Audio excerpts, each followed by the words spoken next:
దేవుడు మనకిచ్చిన గొప్ప అవకాశమును బట్టి మరి దేవుని వాక్యాన్ని వినే సమయమును బట్టి ప్రభువుని స్తుతిస్తున్నాను. ఆ దేవాతి దేవునికి మరి ప్రత్యేకమైన వందనాలు మరొకసారి తెలియజేయుచున్నాను. ఈ యొక్క వాక్యంలోనికి వెళ్దాం ప్రియులారా. ఈ దినము చాలామంది మరి ఎవరినైనా కొట్టేటప్పుడు కానీ తిట్టేటప్పుడు కానీ అన్యాయానికి గురైనప్పుడు వారు ఎదుటి వ్యక్తితో తెలియపరుస్తూ ఉంటారు. ఏమనంటే మనస్సాక్షి అనేది ఒకటి ఉంటుంది. ఆ మనస్సాక్షి అనేది ఎప్పుడు నిజమే పలుకుతుంది. నీ మనస్సాక్షిని అడుగు, నువ్వు చేసింది తప్పో లేదో తెలియపరుస్తుంది అని చెప్పి తెలియపరుస్తూ ఉంటారు. ప్రియులారా, ఒక వ్యక్తి మరి దొంగతనం చేయడానికి వెళ్ళాడు. దొంగతనం చేసే ముందర తన మనసు ఎలా ఉన్నదంటే దొంగతనం చేయాలి, ఎవరికి దొరకకూడదు అని చెప్పి దొంగతనానికి వెళ్ళాడు. దొంగతనానికి వెళ్ళి ఈ యొక్క డబ్బుల్ని కొంత బంగారాన్ని దోచుకుని వచ్చేసాడు. ప్రియులారా, తాను దోచుకుని వచ్చిన తర్వాత తాను చక్కగా వాటిని దాచిపెట్టి కొంచెం కొంచెం డబ్బు తీసుకుని వాడుకుంటూ ఉన్నాడు.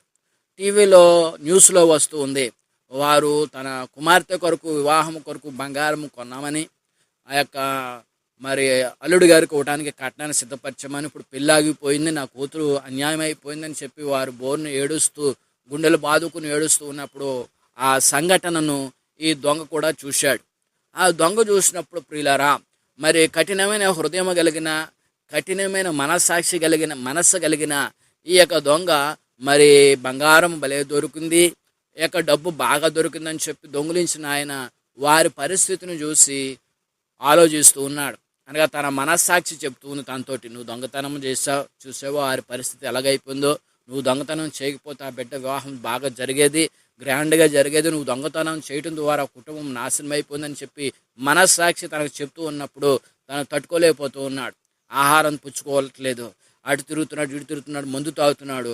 మందు తాగినంతసేపు మర్చిపోతూ ఉన్నాడు. మందు అయిపోయిన తర్వాత మరలా గుర్తు వస్తూ ఉంది, తన మనస్సాక్షి చెప్తూ ఉంది. ప్రియులారా, ఆ మనస్సాక్షిని చంపుకోవటం కొరకు తాగుతూ ఉన్నాడు. ఆ మనస్సాక్షి చెప్తుంది, నువ్వు తప్పు చేసావు, నువ్వు తప్పు చేయకపోతే ఆ కుటుంబం ఎంత చక్కగా చల్లగా జీవించేదో, నువ్వు తప్పు చేసావు అని చెప్తూ ఉంది మనస్సాక్షి. ఆ మనస్సాక్షిని చంపడం కొరకు తన మనస్సాక్షిని ఒప్పించలేక తాను అలా త్రాగుతూ ఉన్నాడు. ప్రియులారా, ఆ త్రాగుతూ ఉన్నాడు. ఆ యొక్క త్రాగదామని వెళ్తూ ఉన్నప్పుడు ప్రియులారా, ఇంకా ఆ వ్యక్తిలో తన కుమార్తె ఇలాగా జరిగింది, ఈ వివాహం ఆగిపోయిందని తెలుసుకుని మరొక న్యూస్ వచ్చింది.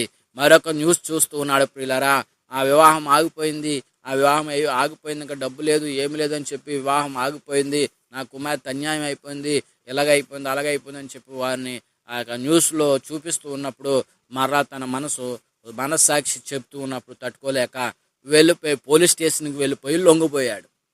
నా అంతటా నేనే లొంగిపోతూ ఉన్నానండి అని చెప్పి లొంగిపోయాడు. ప్రియులారా, దీన్ని ఏమంటారంటే మనస్సాక్షి అంటారు. ఎంతటి దుర్మార్గుడినైనా, ఎంతటి దౌర్భాగ్యులనైనా, ఎంతటి వారినైనా మనస్సాక్షి అనేది ఒకటి ఉంటుంది. ఆ మనస్సాక్షి ఏం చెప్తుందంటే దొంగలకైనను, దౌర్భాగ్యులకైనను, హంతకులైనను, నరహంతకులైనను, వ్యభిచారులకైనను, క్రూరులకైనను, ఎలాంటి కఠినులకైనను మనస్సాక్షి అనేది మంచే చెబుతుంది. ప్రియులారా, ఆ మనస్సాక్షి అంతటి దొంగగా ఉన్న వ్యక్తుల్లో మనస్సాక్షి మంచి చెప్పడానికి గల కారణం ఏంటి? మనస్సాక్షి ఎప్పుడు మనిషికి తోడుగా ఉంటుందా? మనస్సాక్షి ఎప్పుడు మనిషికి నీడగా ఉంటుందా? లేకపోతే మనస్సాక్షి ఎప్పుడు తను చెప్తున్నట్లు తను దొంగతనం చేస్తే మనస్సాక్షి కూడా ఏళ్ళు దొంగతనం చేయని చెప్తుందా అని చెప్పి మనం గమనిస్తే ప్రియులారా, మనస్సాక్షి ఎప్పుడు మంచిదే. ప్రతి మానవునికి ఒక మనస్సాక్షి అనేది ఉంటుంది. దీనినే అంతరాత్మ అని అంటారు. ప్రియులారా, అంతరాత్మ అంటారు. నీ అంతరాత్మ నీకు చెబుతుంది అని మనం ఇతరులు చెప్తాను. నీ అంతరాత్మ ఉన్నది చూసావా, నీ అంతరాత్మ నీకు బుద్ధి చెప్తుంది, నీ అంతరాత్మ గలవాడుగా నువ్వు ఉండు అని చెప్తూ ఉంటుంది. ప్రియులారా, నీ మనస్సాక్షి అనేది ఉంటే ఆ మనస్సాక్షిని అడుగు చెబుతుంది నిజము, నీ మనస్సాక్షిని అడిగి తెలుసుకో నిజము అని ప్రియులారా చెబుతూ ఉంటాం ఇతరులకి. మనము ఆ ఇతరులు చెప్తున్న వారికి మనకు కూడా మనస్సాక్షి, ప్రతి ఒక్కరు కూడా మనస్సాక్షి అనేది ఉంటుంది. ఈ మనస్సాక్షి అనేది ఎవరు పెట్టారో, ఈ మనస్సాక్షిని చూసి మనస్సాక్షి మనకెందుకు బుద్ధి చెబుతూ ఉంది? మనస్సాక్షి ఏం చేస్తుందంటే తప్పు చేసేటప్పుడు నువ్వు తప్పు చేసావని చెప్తుంది, మంచి చేసేటప్పుడు నీ హృదయాన్ని మంచి చేసావని చెప్పి నేను అప్రిషియేట్ చేస్తుంది, నిన్ను గౌరవిస్తుంది నీ మనస్సాక్షి. అప్పుడు నీకు మనస్పూర్వకంగా నాకు చాలా సంతోషంగా ఉంది, నా మనసులో చాలా సంతోషంగా ఉందండి అని చెప్పుకుంటాం. ఎందుకు లేదు ప్రియులారా, పైకి మంచి కనబడుతున్నా మనసు మంచిగా ఉంటేనే మనం మంచిగా కనబడతాం, అంటే మంచిగా సంతోషంగా ఉంటాం. కాబట్టి మనసు మంచిగా లేనప్పుడు హృదయ ఆందోళన మనకు కలుగుతుంది, ఆందోళన చెందుతాం, ఏదో ఒకటి ఆలోచించేస్తూ ఉంటాం, ఆందోళన కలిగిన వారిగా ఉంటాం. ఈ మనస్సాక్షి అనేది ఏమిటి? ప్రభువు ప్రతి ఒక్కరికి, హంతకులకు కూడా అటువంటి మనస్సాక్షి ఎందుకు ఇచ్చాడు? అసలు మనస్సాక్షి అనేది మనసులో ఉండేదా లేకపోతే ఏమిటి అనేది మనము తెలుసుకుందాం. ప్రియులారా, దావీదుకారుడు ప్రార్థన చేస్తూ, పాట పాడుతూ, ప్రభువుని అడుగుతూ ప్రార్థన చేస్తూ ఉన్నాడు. ఏమని ప్రార్థన చేస్తూ ఉన్నాడంటే 103వ దావీదు కీర్తన మొదటి చరణములో, నా ప్రాణమా యెహోవాను సనుతించుము, నా అంతరంగమునున్న సమస్తమా ఆయన పరిశుద్ధ నామమును సనుతించుము. నా అంతరంగమునున్న సమస్తమా, అంతరంగము అంటే అంతరంగములో అనగా హృదయములో, ప్రియులారా మనస్సులో ఉన్న సమస్తము. మనసులో ఏముంటుంది ప్రియులారా? ఎన్నో రకాల ఆలోచనలు మనసులో పుడతాయి. ప్రతి ఆలోచన కూడా ప్రభువునే స్తుతించాలంటూ ఉన్నాడు, ఆయన పరిశుద్ధ నామమును సన్నుతించాలని కోరుకుంటూ ఉన్నాడు దావీదు. ప్రియులారా, అంతరంగమునున్న సమస్తమా ఆయన పరిశుద్ధ నామమును సన్నుతించుము. ప్రియులారా, అంతరంగమునున్న సమస్తమును ఆయనను స్తుతించాలి. అంటే ప్రియులారా, ఇక్కడ మానవుడు 2 రకాలుగా జీవిస్తూ ఉన్నాడు. తన మనస్సును చంపుకొని లోకంలో తిరుగుతూ ఉన్నాడు. తన మనస్సు తనకు చెబుతుంది, నువ్వు తప్పు చేస్తూ ఉన్నావు, నువ్వు పాపము చేస్తూ ఉన్నావు, నువ్వు దౌర్భాగ్యుడివి, నువ్వు ఇలాంటి వాడవని. ప్రియులారా, మన మనసే మనల్ని తిడుతుంది. ప్రియులారా, మనం అనుకుంటప్పుడు నేను ఎలాంటి వాడినా, నేను అలాంటిదన్నా, నన్ను చూస్తే నాకే చిరాకు పడుతుంది, నా ఆలోచన చూస్తే నాకే చిరాకు, నిజమే కదా నేను ఇలాంటి వాడిని, అలాంటి దాన్నే అని మనకు మనమే తిట్టుకుంటాం. అది తిట్టుకోవడానికి గల కారణం ఏంటి? మన మనసు మనకు చెబుతుంది. ప్రియులారా, ఇక్కడ దేవుని వాక్యము చెబుతూ ఉన్నది. అపోస్తలుల కార్యములు 23వ అధ్యాయం 1వ వచనము చూస్తూ ఉన్నప్పుడు, పౌలు మహాసభవాన్ని తేరు చూసి సహోదరులారా, నేను నేటి వరకు కేవలము మంచి మనస్సాక్షి గలవాడనై దేవుని ఎదుట నడుచుకుని చుంటినని చెప్పాను. పౌలు పెద్ద సభని ఏర్పాటు చేశారు. ఆ సభలో పౌలు గారు తెలియపరుస్తూ ఉన్నాడు, అపోస్తలుడైన పౌలు గారు తెలియపరుస్తూ ఉన్నాడు అందరితో తేరు చూసి, ఇదిగో నేను నా జీవిత కాలంలో ఇప్పటి వరకు కూడా మంచి మనస్సాక్షి కలిగిన వాడుగా నా దేవుని ఎదుట నేను నడుచుకుంటున్నాను.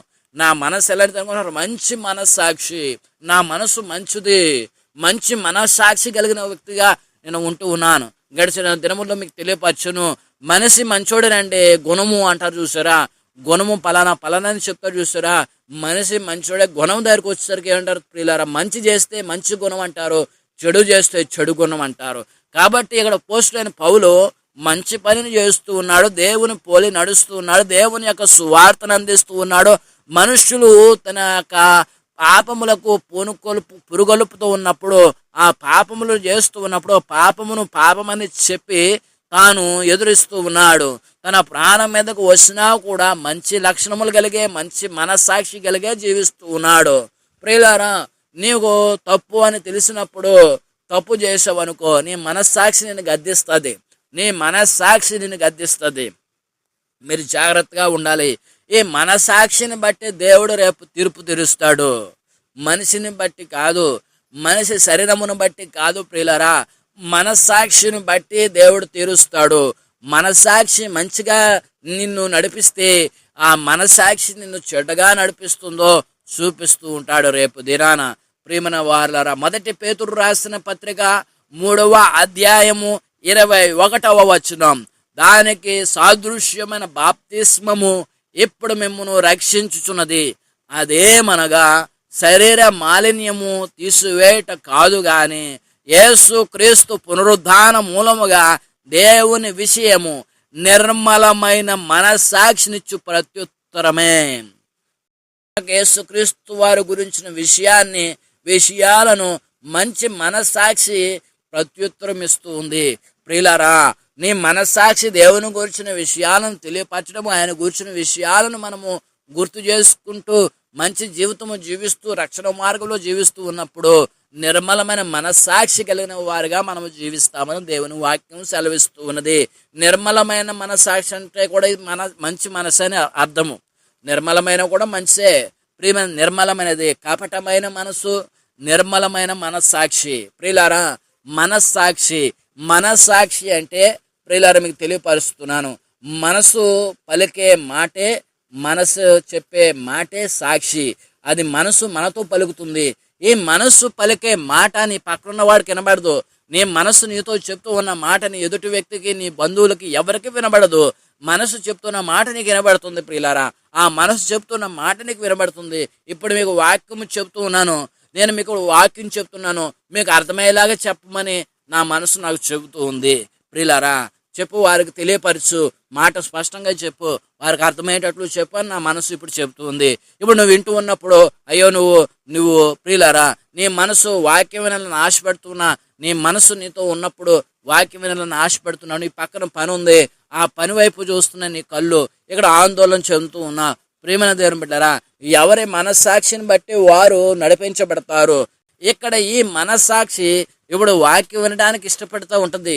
అయితే ఇష్టపడుతూ ఉన్నప్పుడు నువ్వేం చేస్తావంటే, నీ మనస్సాక్షికి వాక్యం నీ చెవిని పడకుండా నీ మనస్సాక్షికి ఏం తెలియపరుస్తూ ఉంటావంటే, పని కొరకు నువ్వు ఆలోచిస్తూ ఉంటావు.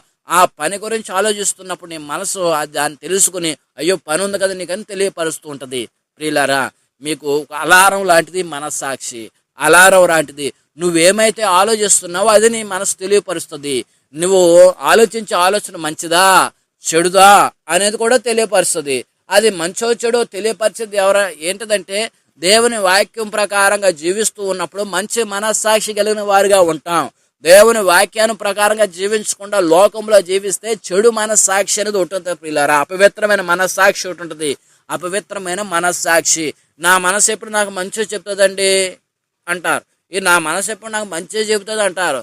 ప్రియులారా, అయితే నీ మనసు ఎప్పుడు నీ మంచి చెప్పడం, మనుషులకు ఇతరులకు నువ్వు ఎందుకు వ్యతిరేకంగా ఉంటావున్నా, నువ్వు ఎందుకు వ్యతిరేకంగా అనిపిస్తున్నా, నిన్ను చూస్తుంటే కుళ్ళుకుంటున్నారు ఎందుకు, నిన్ను చూస్తుంటే ఉమ్మూస్తున్నారు ఎందుకు, నిన్ను చూస్తుంటే చీకొడుతున్నారు ఎందుకు? నీ మనస్సాక్షి మంచిగా చెప్తూ ఉన్నప్పుడు ప్రియులారా, మనుషులలో యొక్క మనస్సాక్షి దేనికి అలవాటు పడుతుందంటే దినాన ఈ యొక్క సాతాను ఏం చేస్తాడంటే ఈ మనస్సాక్షి మీద పడ్డాడు. మనుషుల మీద పడటము మానేసి మనస్సాక్షి మీద పడటం మొదలెట్టాడు. అనగా తన అంతరాత్మ మీద పడ్డాడు. అంతరాత్మ మీద పడి అంతరాత్మను పాడు చేస్తూ ఉన్నాడు. ఈ అంతరాత్మయే దేవుడు మనకి పెట్టిన దీపము. ఈ అంతరాత్మైన మనస్సాక్షియే దేవుడు మనకు పెట్టిన ఆత్మదైన దీపము. ఈ దీపము ఆరిపోయడానికి సాతానుడు పురుగొలుపుతూ ఉన్నాడు. సాతానుడు దూరి దీపం వెలకుండా ఆరిపోయేటట్లుగా చేస్తా ఉన్నాడు. దేవుడు తన ఆత్మను అనగా పరిశుద్ధాత్మ పూర్ణుడైన ప్రభువు ఆ దీపమైన మన ఆత్మను, అంతరాత్మను వెలిగించడానికి వాక్యాన్ని లోకంలోనికి పంపించాడు. సేవకుల ద్వారాను ఈ యొక్క వాక్యమైన పరిశుద్ధ గ్రంథంలో విషయాలను చదవటం ద్వారా, తెలుసుకోవటం ద్వారా, వినటం ద్వారా, సాక్ష్యముల ద్వారా, ప్రభువు గురించిన మాటల ద్వారా నీ దీపము ఆరిపోకుండా నీ అంతరాత్మ వెలిగించబడేటట్లుగా, నీ మనస్సాక్షి వర్ధిల్లినట్లుగా, వెలిగించబడినట్లుగా దేవుడు చేయటానికి చూస్తూ ఉన్నాడు. ప్రియులారా, కాబట్టి ఇక్కడ మంచి మనస్సాక్షి, అపవిత్రమైన మనస్సాక్షి అనేది రెండు ఉన్నాయి. ఆ యొక్క మంచి మనస్సాక్షి అనేది దేవుని నుంచి వచ్చినది. ప్రియులారా, అయితే ఈ యొక్క దొంగ ప్రియులారా ఎంత తాగుతున్నాడు, తాగినంతసేపు తాను తన మనస్సాక్షిని చంపుకుంటూ ఉన్నాడు. అయితే ప్రియమైన దేవుని బిడ్డలారా, అక్కడ చూస్తున్న సంఘటన చూసి తన మనసులో విషయాలని, అప్పటికి దురాత్మ దానిలో చేరలేదు. ఒకవేళ చేరి ఉంటే ప్రియమైన దేవుని బిడ్డలారా, పోతే పోనీ నువ్వు సుఖంగా ఉన్నాక చాలు కదా, వాళ్ళు పోతే పోనీ నీ పని నువ్వు చేసుకో అని చెప్తుంది దురాత్మ క్రియలు మనస్సాక్షిలో చేరి. అయితే దురాత్మ చోటు మరి దొంగతనము చేశాడు, కానీ ప్రియులారా సంఘటన చూసిన తర్వాత చేసిన తప్పుని ఒప్పుకోవడానికి తన మనసును ఉంచుకున్నాడు. అంటే ప్రియమైన దేవుని బిడ్డలారా, తాను తన యొక్క స్థితిగతులను పరిశీలించాడు. అక్కడ ఉన్న పరిస్థితులు గమనించినప్పుడు తన యొక్క చేసిన తప్పు తన హృదయము తనకు తెలియపరుచుంది. కాబట్టి వెళ్ళి లొంగిపోవటం జరిగింది. ప్రియమైన దేవుని వాళ్ళరా, కీర్తనల గ్రంథము 7వ కీర్తన 9వ చరణము, హృదయములను అంతరేంద్రియములను పరిశీలించు నీతిగల దేవా, హృదయములను అంతరేంద్రియములను పరిశీలించు నీతిగల దేవా. అంతరాత్మలో ఉన్న విషయాలను, అనగా మన హృదయంలో ఉన్న విషయాలను మనం ఆలోచించే యొక్క మనస్సాక్షి ప్రియులారా, మనస్సులో ఉన్న విషయాలను పరిశీలించేది ఎవరంటే దేవుడే. అంతరంగంలో ఉన్న విషయాలను దేవుడు బయలుస్తూ ఉంటాడు.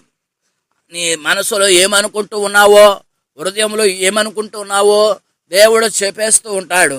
అంటే ప్రేమన దేవుని బిడ్డలారా, ఆ మనసులో నువ్వేమనుకుంటున్నావో దేవుడు దేని చూస్తున్నాడు. యెహోవా కనుదృష్టి లోకమంతటా సంచరిస్తూ ఉన్నది. ప్రియులారా, ఆయన హృదయాలను పరిశీలన చేసే దేవుడు, పరిస్థితులను పరిసరాలను పరిశీలించే దేవుడు.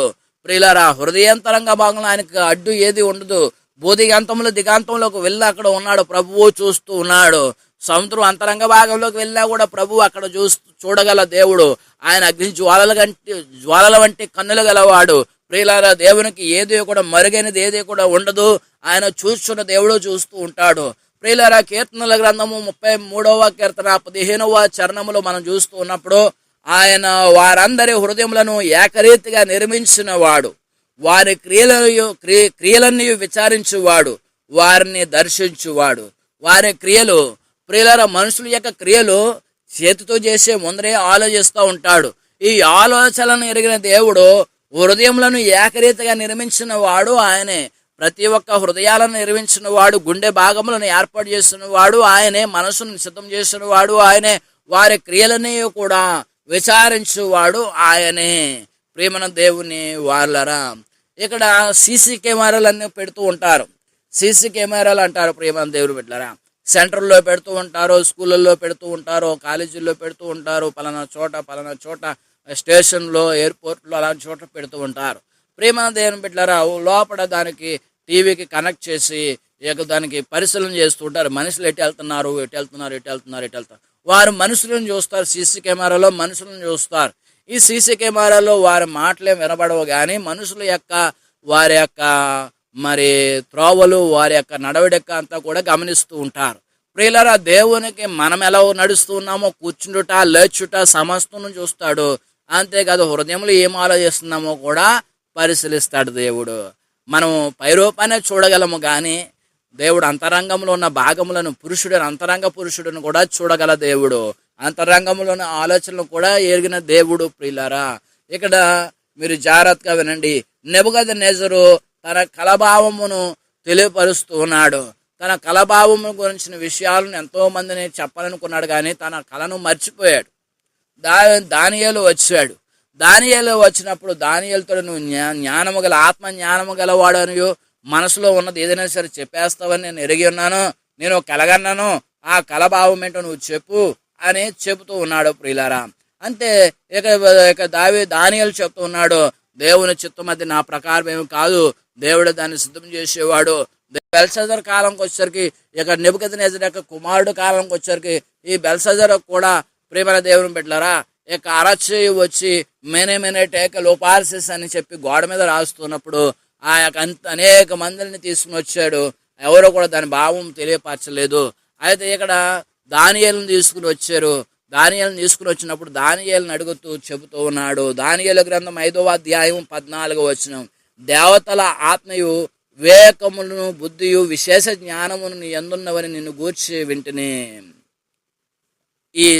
ఈ వ్రాత చదివి దాని భావం తెలియజెప్పవలని జ్ఞానములను గారడ విద్యలు గల వారిని పిలిపించదని కానీ వారి సంగతి యొక్క భావమును తెలుపలేకపోయిరి. అంతర్భావములను బయలుపరచుటకును కఠినమైన ప్రశ్నకు ఉత్తరమిచ్చుటకును నీవు సమర్థుడు అని నిన్ను గూర్చి వినియున్నాను.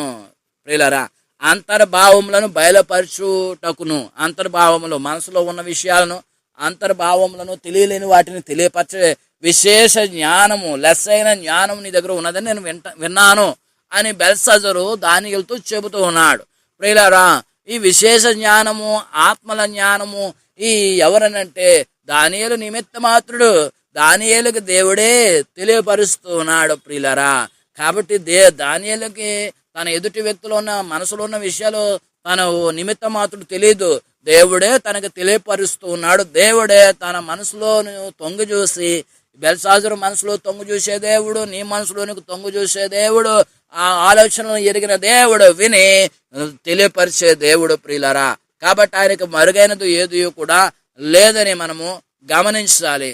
ఆయనకు వ్యతిరేకమైన ఆయుధం ఏది కూడా వర్ధిల్లదని మనము తెలుసుకోవాలి. ప్రియమైన దేవుని వాళ్ళరా, దేవుడు చెప్తూ ఉన్నాడు.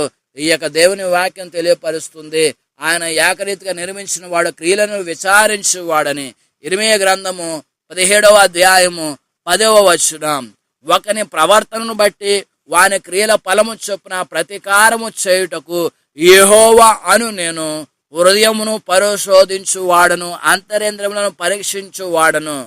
ప్రియులారా, చూశారు కదా ప్రియులారా, ఒకడి ప్రవర్తన బట్టి క్రియలు ఫలము చొప్పున ప్రతీకారము చేయుటకు యెహోవాను నేను హృదయములను పరిశోధించువాడను, అంతరేంద్రియములను పరీక్షించువాడను. అంతరేంద్రియములను మనసాక్షిని, మనసులో ఉన్న వాటిని, అంతరాత్మను నేను శుద్ధి చేయడానికి వినువాడను, తెలుసుకున్నవాడను, పరీక్షించువాడను, పరిశోధించువాడను అని ప్రభువు సెలవిస్తూ ఉన్నాడు.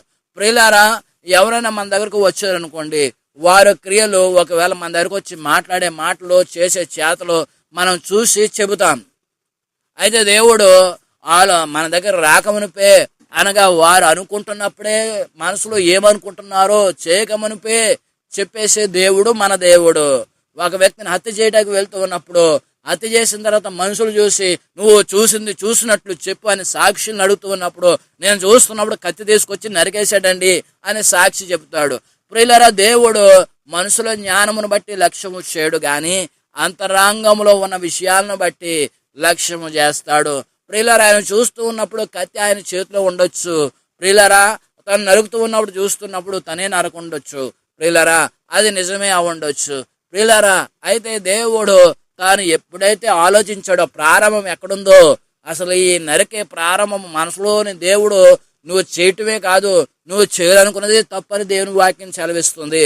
అంటే నువ్వు తప్పు చెయ్యాలి అని, వీళ్ళు తప్పు చేసిన తర్వాత నేను తప్పు చేయలేదు కదా అనుకున్నాను కానీ నేను తప్పేం చేయలేదండి, నేను చేయాలనుకున్నాను తప్పు చేయాలనుకున్నాను కానీ నేను తప్పు చేయలేదండి అని చెబుతాం మరలా కొత్తగా గొప్పగా. అయితే దేవుడు నువ్వు చేయవసరం లేదు, నువ్వు తప్పు చేయాలని అనుకున్నావు అది పాపం అంటాడు దేవుడు. నువ్వు తప్పు చేయవసరం లేదు, చెయ్యాలి అనుకుంటమే తప్పు చేసినట్టు. కాబట్టి నీ హృదయంలో ఏం ఆలోచిస్తున్నావో, తప్పు చేయాలని ఆలోచిస్తే అది పాపముగా దేవుడు చూపిస్తూ ఉన్నాడు. తప్పని తప్పుగా దేవుడు ఎలెత్తు చూపిస్తున్నాడు. అదే నేనేం తప్పు చేయాలనుకున్నాను కానీ చేయలేదు కదండి. చేస్తే మానవులు నువ్వు తప్పు చేసావు అంటారు మనుషులు. అదే దేవుడు చేయాలనుకున్నా, నీ తప్పు అనుకున్నావు కాబట్టి, తప్పును ఊహించుకున్నావు కాబట్టి, నీ మనసు పూర్వకంగా మంచిని కోరుకోవలసిన నీవు తప్పును ఊహించుకుంటున్నావు. తప్పుడు త్రోవను వెళ్తానికి నీ హృదయము నీవు వంకర త్రోవను తీసుకుపోతుంది కాబట్టి అది తప్పే అంటాడు ప్రభువు. ప్రియులారా, 1 కొరింథీయులకు ఉదాహరణకు మనం తెలుసుకునే వాక్యాలు మనం చూస్తున్నప్పుడు, 1 కొరింథీయులకు రాసిన పత్రిక 10వ అధ్యాయము 25వ వచనం నుండి మనం చదువుకుంటూ వెళ్తే, మనసాక్షి నిమిత్తము ఏ విచారణ చేయక కటిక వాని అంగడిలో అమ్మునదేదో దాన్ని తినవచ్చును. ప్రియమైన దేవుని బిడ్డలారా, ఇప్పుడు మనం చూస్తున్నాం చూడండి, మనసాక్షి నిమిత్తం ఏ విచారణయో చేయక కటిక వాని అంగడిలో అమ్మునదేదో దాన్ని తినవచ్చును. ఎవరైనా మీ దగ్గరకు వచ్చి అమ్ముతూ ఉంటారు, ఏదన్నా అమ్ముతూ ఉన్నారు, అంగడి పెట్టుకుని కొట్టు పెట్టుకుని అమ్ముతూ ఉన్నారు. ప్రియులారా, మనం ఏం చేస్తున్నాం, విగ్రహారాధనకు అర్పించవలసింది తినకూడదు, విగ్రహారాధన చేసిందని విగ్రహాలకు అర్పించింది తినకూడదు అని చెప్పి దేవుడి వాక్యం ఉంది. ప్రియులారా, మనం తినము. అది ఇప్పుడు ఏం చేస్తాం, మన మనసాక్షి నిమిత్తం మనం ఏం చేస్తాం, ఆకలి పుట్టింది, వెళ్ళి అంగడివాడి దగ్గరికి వెళ్ళాం, కొట్టువాడి దగ్గరికి వెళ్ళాం, కొట్టుకాడికి వెళ్ళి ఆ పలానా వస్తువు తీసుకున్నాం, తినడానికి ఏదో ఒకటి తీసుకున్నాం, షాప్కి వెళ్ళాం, టిఫిన్ తీసుకున్నాం, బిర్యానీ సెంటర్కి వెళ్ళాం, బిర్యానీ తీసుకున్నాం, తినేస్తా ఉన్నాం.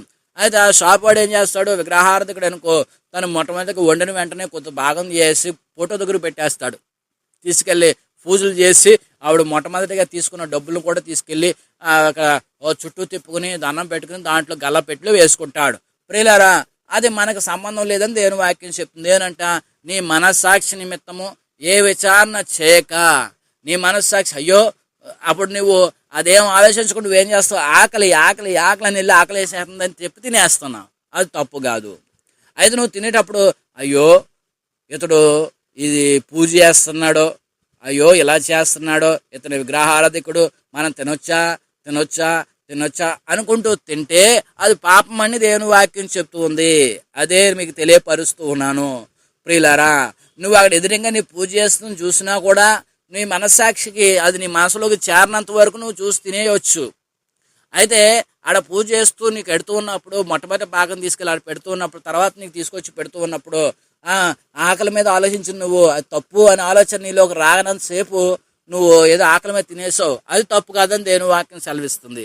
అయితే నువ్వు ఆకలి గురించి పక్కన పెట్టేసి అయ్యో అక్కడ పూజ చేసిన తర్వాత రెండో వ్యక్తిగా నన్ను తీసుకొచ్చి కొంత మిగిలిన తర్వాత నాకు ఎట్టేస్తున్నాడు అని నువ్వు ఎప్పుడైతే అనుకున్నావో అది పాపంగా మారిపోతుంది. భూమియో దాని పరిపూర్ణతయో ప్రభువై ఉన్నవి. అవిశ్వాసులలో ఒకడు మిమ్మల్ని విందునకు పిలిచినప్పుడు, ఇక్కడ జాగ్రత్తగా వినండి, ఇదే క్లారిటీ ఇంకా వివరంగా చెప్తూ ఉన్నదే కింద వాక్యము. అవిశ్వాసులలో ఒకడు మిమ్మల్ని విందుకు పిలిచినప్పుడు వెలుటకు మీరు మనస్సుని ఎడల మీకు వడ్డించినది ఏదో దానిని గూర్చి మనసాక్షి నిమిత్తం ఏ విచారణ చేయక తినుడి. అవిశ్వాసి అంటే ఒక విగ్రహార్థకుడు అవ్వచ్చు, ఎవరికి అవ్వచ్చు, దేవుని నమ్ముకొనని వాడు వచ్చాడు అవిశ్వాసి, విశ్వాసంలోంచి వెళ్ళిపోయిన వాడు కావచ్చు, లోకంలో ఉన్నాడు. తాను ఏం చేశాడు, నీ విందుకు పిలిచాడు, భోజనానికి పిలిచాడు నిన్ను. ఆ భోజనానికి పిలిచినప్పుడు నువ్వు భోజనానికి వెళ్ళి కూర్చున్నావు. అయితే నువ్వేం చేస్తున్నా, ఇక్కడ నువ్వు ఒకటి గమనించు, ఏదో దానిని గురించి మనస్సాక్షి నిమిత్తం ఏ విచారణ చేయక తినుడి. ఏ విచారణ మనసు గురించి, అయ్యో ఈయన దేవుని నమ్ముకోలేదే, ఇతని దగ్గర మనం భోజనానికి వచ్చామే, ఏమైపోద్దో, తినొచ్చా తినకూడదా, తినొచ్చుదా తినకూడదా అని ఆలోచించొద్దు అంటూ ఉన్నాడు దేవుడు. అటువంటి ఆలోచించకుండా నీ మనస్సుకు అటువంటి వికృతమైన ఆలోచనలు రాకుండా తినేసేయి, ప్రశాంతంగా తినవచ్చాయి అంటా ఉన్నాడు. అయితే ప్రియమైన దేవుని బిడ్డలారా, అప్పుడు ఆ వ్యక్తి నిన్ను అడిగడానికి ఒక క్వశ్చను, ఇదే కింద ప్రశ్న, ఆ క్వశ్చన్ నిన్ను అడిగితే, అయితే అలాగే ఒక వ్యక్తి అడిగితే, అయితే ఎవడైనా మీతో ఇది బలి అర్పించినదని చెప్పిన ఎడలా అటు తెలిపిన వాని నిమిత్తము మనసాక్షి నిమిత్తము తినకూడే. చూసారా ప్రియులారా, వాక్యం ఎంత స్పష్టంగా ఎంత అర్థవంతంగా తెలియపరుస్తుందంటే మీరు జాగ్రత్తగా వినండి. నీ అంతటా నీవు నీ మనస్సును చెడుగా ఆలోచించకుండా నీకు ఆకలేసింది తినాలనుకుంటే తినేసేయి. కానీ ఎదుటి వ్యక్తి వచ్చి నీకు గుర్తు చేస్తూ ఉంటే, అంటే నీకు తెలియపరుస్తుంటే, అయ్యా ఇది బలి అర్పించింది, నువ్వు తినకూడదు కదా, ఇది బలి అర్పించింది కదా అని చెప్పగా నువ్వేం చేయాలి, అతని మనస్సాక్షి నిమిత్తమే నువ్వేం చేయాలి, తినకూడదంట. ఇప్పుడు నీ మనస్సాక్షిని పక్కన పెట్టేసేయి, అతని మనస్సాక్షి నిమిత్తమే నువ్వు తినకూడదు అంటున్నాడు దేవుని వాక్యం. ఇది ఎలా అంటే పాస్టర్ గారు అయ్యగారు అని మీరు అనుకోవచ్చు. ప్రియమైన దేవుని బిడ్డలారా, ఎందుకంటే అతనికి మనం ఏం కలిగించాం, దేవుని నమ్ముకున్న బిడ్డలు ఇటువంటివి తినరు అని తెలియపరిచాం. కాబట్టి మనం ఏం చేయాలి, అప్పుడు మనమేం చేయాలి, దేవుడు చెప్తున్న మాట ఏంటి, అతను తనలో క్రియ జరుగుతూ ఉంది, ఎదుటి వ్యక్తిలో క్రియ జరుగుతుంది, వీళ్ళు నమ్ముకున్నారు కదా తినరులో, దేవుని నమ్ముకున్నారు కాబట్టి వీళ్ళు తినరు అనే ఆలోచన వారిలో ఉంది. కాబట్టి దేవుని నమ్ముకున్నారు అనే మనసు వారిలో ఉంది. కాబట్టి ఆ వారి మనసును బట్టి నీవు తినటం మానటం ద్వారా వారి మనసులో ఉన్నప్పుడు ఏం చేస్తారు, అవును నేను తినండి బాబు అని చెప్పాను, కానీ అవును నేను అనుకున్నాను, మీరు దేవుని నమ్ముకున్నారు కదా తినరని నేను అనుకున్నాను అని చెప్పడం ద్వారా కూడా దేవుడు మహింపరచబడతాడని దేవుని వాక్యం చెప్తూ ఉంది. కింద వచనాలు అవే. నీవు కూడా తినకపోవటం ద్వారా అతడు దేవుని మహింపరచడము, నీవు కూడా ఆ హృదయంలోకి ఈ మనసులోకి ఈ మాట వచ్చింది కాబట్టి నువ్వేం చేస్తావు, తర్వాత తను చెప్పినా కూడా తినేయాలని చూస్తున్నప్పుడు అతను చెప్పినా కూడా తినేస్తున్నాను నేను, అయ్యో నన్ను ఏమనుకుంటాడో, నేను ఏమనుకుంటారో, ఇతరులు కూడా విన్నారో ఏమనుకుంటారో అనుకుంటే ఆ మనసు వచ్చేది తిరిగి. మళ్ళీ ఆ మనసు రాకుండా ఉండాలి అంటే అక్కడితో నువ్వు ఆపేసేయాలి, అయ్యో నేను తినను బాబు అని చెప్పి ఆపేసేయాలి. మీరు మరలా క్లారిటీ చెప్తున్నాను చూడండి, మీ అంతటా మీకు తినకూడదు అని బుద్ధి వచ్చినప్పుడు, తినకూడదు అనే బుద్ధి రానంతసేపు నువ్వు తినే, బుద్ధి నీ మనసులో ఉండి నేను తినకూడదు అని అనిపించినప్పుడు తినొద్దు. ఒకవేళ నువ్వు తినడానికి సిద్ధపడుతూ ఉన్నప్పుడు నీ ఎదుటి వ్యక్తి ఎవరైనా వచ్చి అయ్యో మీరు తినకూడదు కదండి ఇది అని చెప్పగానే, అది పలానా బలి అర్పించినది అని చెప్తే సరే, అది ఏది తప్పులేనిది అయితే పర్లేదు, ఏది పలానా దానికి అర్పించిందని చెప్పడంతో ఏమవుతుంది, అక్కడ నువ్వు తినవద్దు. అదే మాట మరలా చదువుతున్నాను చూడండి, కొరింథీయులకు రాసిన పత్రిక 10వ అధ్యాయం 28వ వచనం. అయితే ఎవడైనాను మీతో ఇది బలి అర్పించబడినదని చెప్పిన ఎడలా అట్లు తెలిపిన వాని నిమిత్తము మనస్సాక్షి నిమిత్తమును తినకూడే. మనస్సాక్షి నిమిత్తం అనగా నీ సొంత మనస్సాక్షి నిమిత్తము కాదు. మీకు తెలియపరచాను కదా ప్రియులారా, మీ మనసులో అనుకున్నది విషయాన్ని బట్టి పక్కన పెట్టేసండి. ఎదుటి వాని మనస్సాక్షి నిమిత్తమే ఎలాగో చెప్పుచున్నాను. ఎందుకనక వేరొకని మనస్సాక్షిని బట్టి నా స్వతంత్రత విషయంలో తీర్పు తీర్చబడనేలా నేను కృతజ్ఞతతో పుచ్చుకుని నేడలా నేను దేని నిమిత్తం కృతజ్ఞత చెల్లించున్నాను, దాని నిమిత్తము నేను దూషించబడనేలా? ఇదే వాక్యం ప్రియులరా. నేను దేని నిమిత్తం కృతజ్ఞత స్తుతులు చెల్లిస్తూ దేవునికి నేను అంటే తినేటప్పుడు నువ్వు ఎలాగా కృతజ్ఞత స్తుతులు చెల్లించి ప్రార్థన చేసి తింటున్నావు, తినేటప్పుడు నువ్వు ఎలా తింటున్నావో అదే కృతజ్ఞత స్తుతులు మనస్తత్వం కలిగిన జీవించేటట్లుగా నువ్వు ఉండాలి. మరి తర్వాత అదే వ్యక్తి వచ్చి మనల్ని దూషించేటట్లుగా మనం దూషించబడినట్లు మన మనస్సాక్షి మనకు ఉండకూడదని తెలియపరుస్తుంది. నేను కృతజ్ఞతతో పుచ్చుకుని ఎడల నేను దేవుని దేని నిమిత్తం కృతజ్ఞత స్తుతులు చెల్లించున్నాను దాని నిమిత్తం నేను దూషించబడనేలా? కాబట్టి మీరు భోజనము చేసినను పానము చేసినను మీరేమి చేసినను సమస్తమును దేవుని మహిమ కొరకే చేయుడే. కాబట్టి ఎదుటి వ్యక్తి చెప్తుంది ఏంటి, నువ్వు మీరు తినరు కదా అని చెప్పడంతో ఏమవుతాడు, దేవుని మహిమకు జరుగుతుంది అక్కడ. అవునండి మేము తినమండి అని చెప్పడంతో ఆయన ఏమో అవును నాకు తెలుసు అనే మనస్తత్వం అతనికి వస్తుంది. వారు తినరండి బాబు అని చెప్పి అంట. ప్రియులారా, అది వారు తను ఎందుకు చెప్పండి దగ్గరకు వచ్చి తినేని పర్లేదులే మనదే కదా మనం అర్పించిందే కదా ఇది, వారు మనం తినేస్తాం, వాళ్ళ క్రిస్మస్కి అయితే పిలిచేస్తాడు మనం తినేయట్లేదేంటి, వారు ఈస్టర్ పిలుతాడు మనం తినేయట్లేదేంటి, మనం చెప్పాలేంటి, వారు తినరేంటి అని చెప్పేసి మౌనంగా ఉన్నాడు అనుకో, నీవు కూడా అది విషయం పట్టించుకోలేనప్పుడు నువ్వు తినేసేయి. నీది తప్పు అనిపించింది, దేవుడు తప్పు అనిపిస్తూ ఆ వ్యక్తికి తప్పు అనిపించింది దగ్గరికి వస్తూ ఉన్నాడు. మీరు తినరు కదండి అని నీ దగ్గర చెప్తూ ఉన్నాడంటే తాను నిన్ను ఏం చేస్తున్నాడంటే క్రమబద్ధీకరిస్తూ ఉన్నాడు.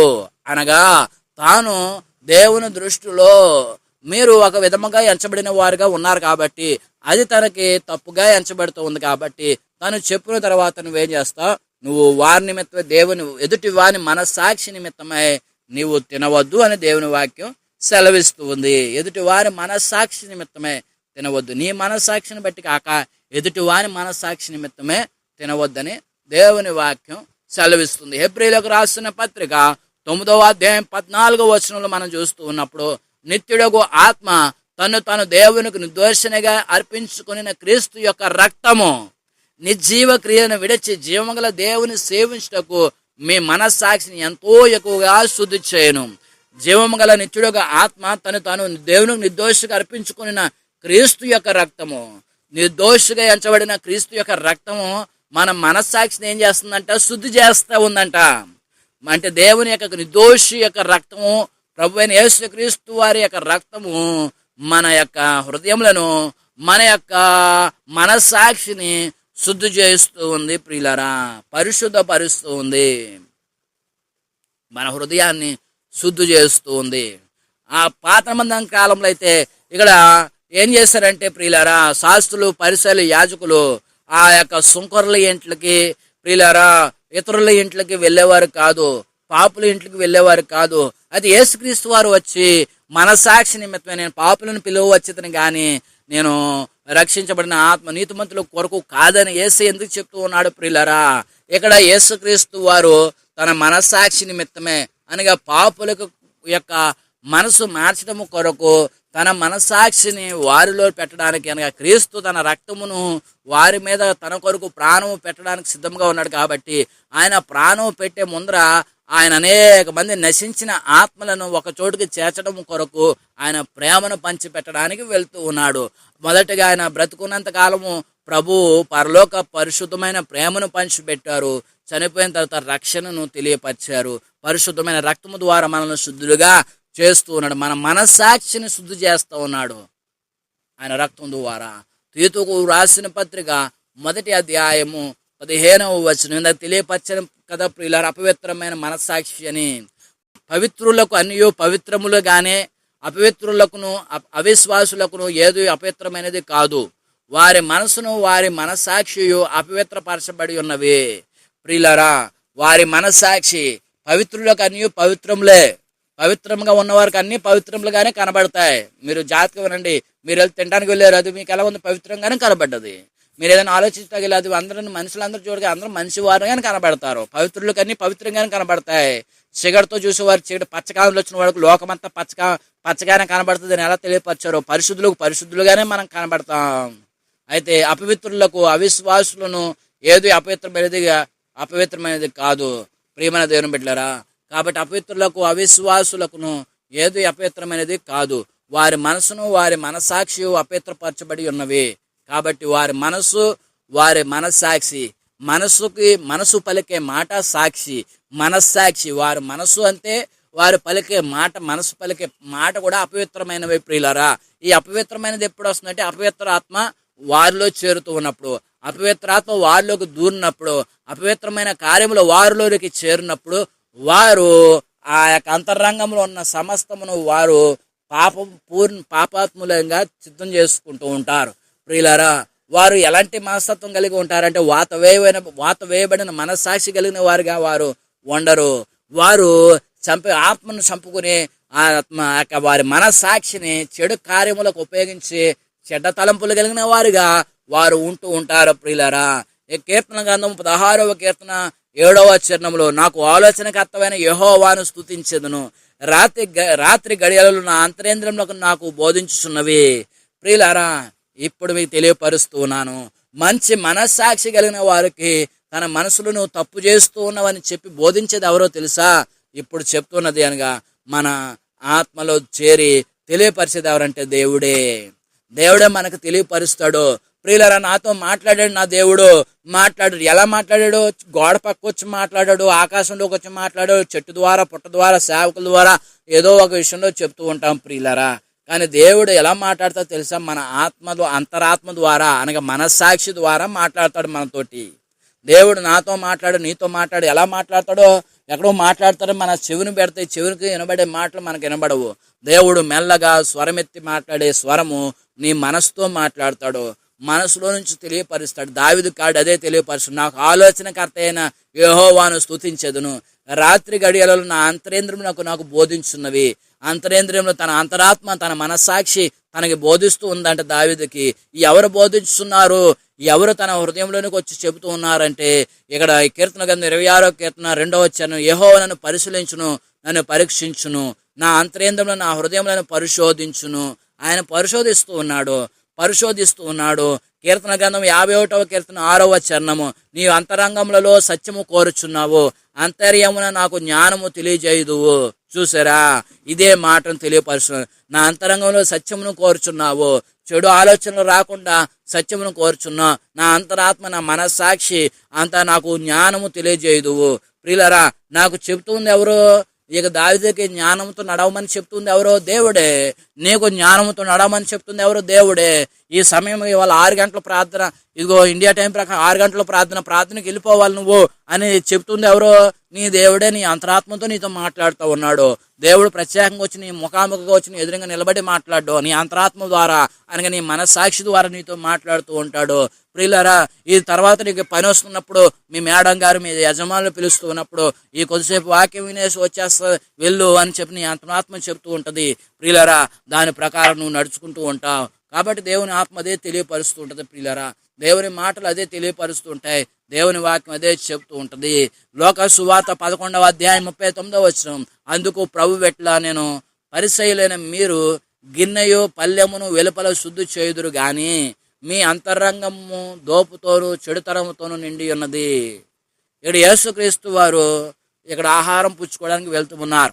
అయితే వారు ఏమనుకుంటున్నారంటే గుసగుసలు ఆడేసుకుంటున్నారు, ఈయన స్నానం చేయలేదు, ఆహారం తినేత్తకి వెళ్ళిపోతున్నాడు ఈయన అనుకుంటూ ఉన్నారు. ప్రియులారా, ఇక్కడ యేసుక్రీస్తు వారు ఆహారం పుచ్చుకోవడానికి వెళ్తున్న సమయము వేరు, ఆయన ఉన్న పరిస్థితి వేరు. అయితే ప్రేమన దేవుని బిడ్డలారా, వారు చెప్పుతున్న మాటలు యేసయ్య చెప్తున్నారు. అందుకు ప్రభువు తెలియపరుస్తున్న, పరిసయ్యులైన మీరు గిన్నెయో పల్లెమును వెలుపల శుద్ధి చేయుదురు గాని మీ అంతరంగము దోపుతోనూ చెడుతనంతో నిండి ఉంది. మీ అంతరంగం ఎలా ఉందో తెలుసా అని అంతరంగాన్ని చూస్తూ ఉన్నాడు. అంతరంగంలో ఎలా ఉందో చెప్పేస్తున్నాడు వారికి. అంటే మన అంతరంగంలో ఏముందో మనకు చెప్పేది ఎవరంటే దేవుడే. మంచి విషయాన్ని మనల్ని నడిపించేది ఎవరంటే దేవుడు అనగా ప్రభువైన ఈ దినాన ప్రభువైన యేసుక్రీస్తు వారితో మాట్లాడుతూ ఉన్నారు. లోక సువార్త 11వ అధ్యాయం 40వ వచనంలో అదే విషయాన్ని, అవివేకులారా, వెలుపలి భాగమును చేసిన వాడు లోపలి భాగమును చేయలేదా అని తెలియపరుస్తూ ఉన్నాడు. ఇక్కడ శరీర శుద్ధి కావాలని కోరుకుంటున్నారు వాళ్ళు. దేవుడు యేసయ్య అక్కడ వారు చెప్పడం కొరకు, వారు యేసయ్య చెబుతానికి అక్కడ చిన్న సంఘటన చూపించడం కోసం ఆయన ఆ విధంగా నడుచుకుంటూ ఉన్నాడు. ఏమిటంటే, అవివేకులారా, వెలుపల భాగమును చేసిన వాడు లోపల భాగమును చేయలేదా? నేను అంతరంగంలో శుద్ధి కలిగిన వాడను, మీరు అంతరంగంలో దోపుతోను చెడుతనముతో నిండి ఉన్నారు అని చెప్తున్నాడు. అంటే చెప్తున్న వారు ఎలాంటి వారు? చెడుతనం కలిగిన వారు. హృదయము చీకటిగా ఉన్నవారు, లోకంలో జీవించేవారు, లోకాశల వైపు జీవించేవారు, లోకానుసారంగా బ్రతికేవారు, వారేం చెప్తున్నారు? ఈయన ఇంకా శుద్ధి లేదు, ఈయన దగ్గర శుభ్రం లేదు అని యేసయ్య గురించి హేళన చేసుకుంటున్నారు హృదయంలో. యేసయ్య అంటూ ఉన్నాడు, అవివేకులారా, మీ హృదయం ఎలా ఉందో తెలుసా? దోపుతోను చెడుతనంతో నిండి ఉన్నది. దేవుడు వెలుపలి భాగం చేసిన దేవుడు లోపలి భాగమును చేయలేదా? అంతరంగమును చేసిన వాడు ఆయనే. చేసినవాడు అంతరంగ భాగం చేసిన వాడు. ప్రియులారా, అది ఎలా పనిచేస్తుందో తెలీదా? దేవునికి ఎలా పని చేయాలో తెలీదా? ఇక్కడ నీ శరీరాన్ని నడిపించడము కొరకు జీవాత్మను ఊదాడు. నీ జీవమేమో నిన్ను నడిపిస్తుంది, శరీరాన్ని కదిలిస్తుంది. జీవమేమో నడిపిస్తుంది, ఆత్మ ఏమో నిన్ను పరిశీలన చేస్తూ ఉంది. అదే అంతరాత్మ. ప్రియులారా, ఆయన ఆత్మ యెహోవా పెట్టిన దీపము. ఆ దీపము నీకు మనసాక్షిని ఇస్తుంది. అదే అంతరాత్మ. నీ అంతరాత్మ నీకు బోధిస్తుంది. బోధించేది ఎవరంటే యేసయ్య, దేవుడే నేను నడిపిస్తాడు. పేతురు రాసిన మొదటి పత్రిక 3వ అధ్యాయం 4వ వచనం చూస్తున్నప్పుడు, సాధువైనట్టు మృదువైనట్టునైన గుణములను అక్షయలంకరము గల మీ హృదయం అంతరంగ స్వభావము మీకు అలంకారముగా ఉండవలను. అది దేవుని దృష్టికి మిగుల విలువగలది. మీ అంతరంగ భాగములు ఎలా ఉండాలంట? విలువ కలిగిన వారికి, అలంకారం కలిగిన వారికి ఉండాలి. అవి దేవుని దృష్టికి విలువ కలిగినదిగా ఉంటుందని దేవుని వాక్యం సెలవిస్తుంది. ప్రకటన గ్రంథం 2వ అధ్యాయం 23వ వచనంలో, దాని పిల్లలను నిత్యముగా చంపెదను, అందువలన అంతరేంద్రియములను హృదయములను పరీక్షించు వాడను నేనే అనే సంగములన్నీ తెలుసుకును.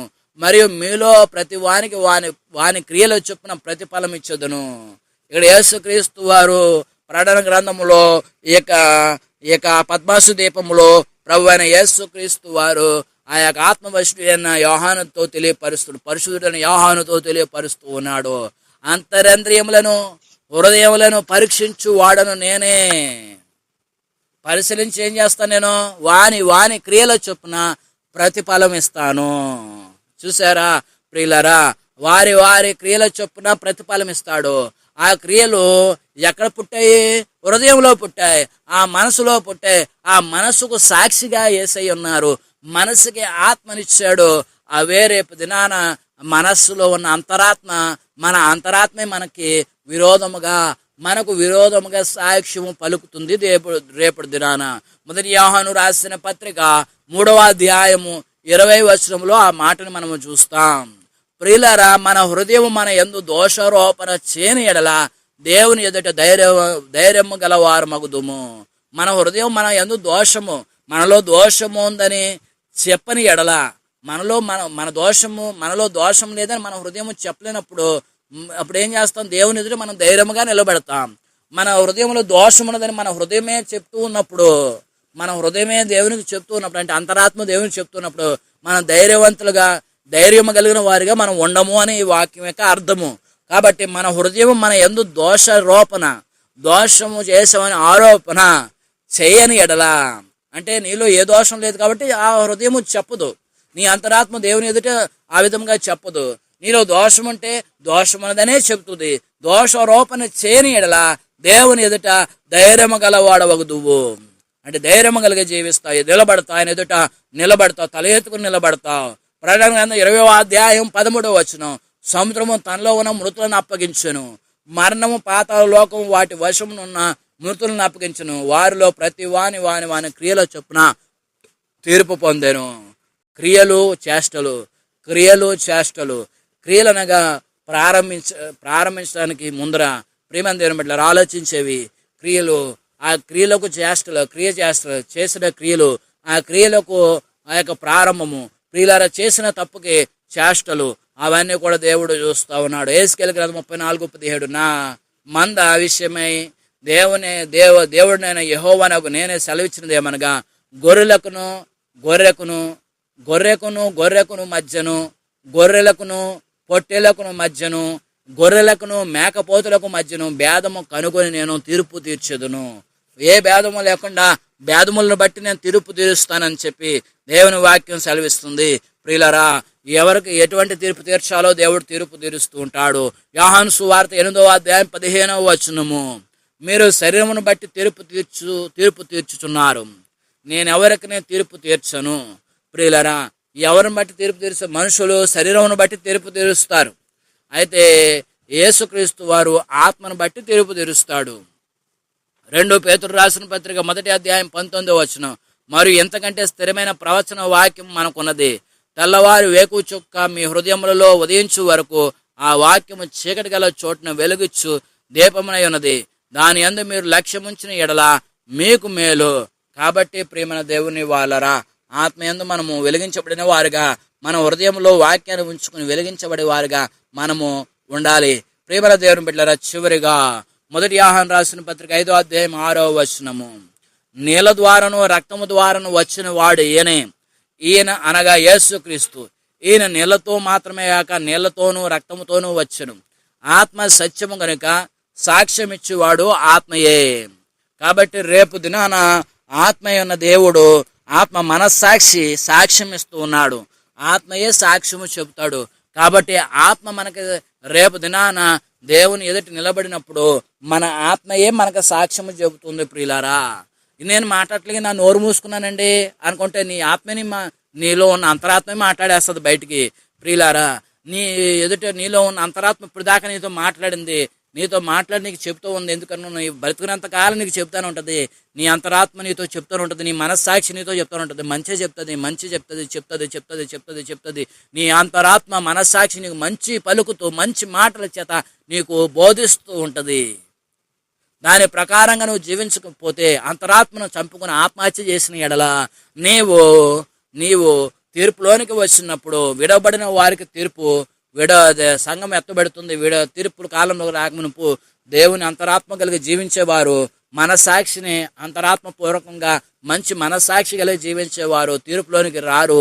విడవబడిన వారికే తీర్పులోనికి వచ్చిన వారు తన అంతరాత్మను బట్టి ఆత్మయే సాక్ష్యం ఇస్తూ ఉన్నాడు. ఆ ఆత్మయే సాక్ష్యం ఇచ్చేవాడు.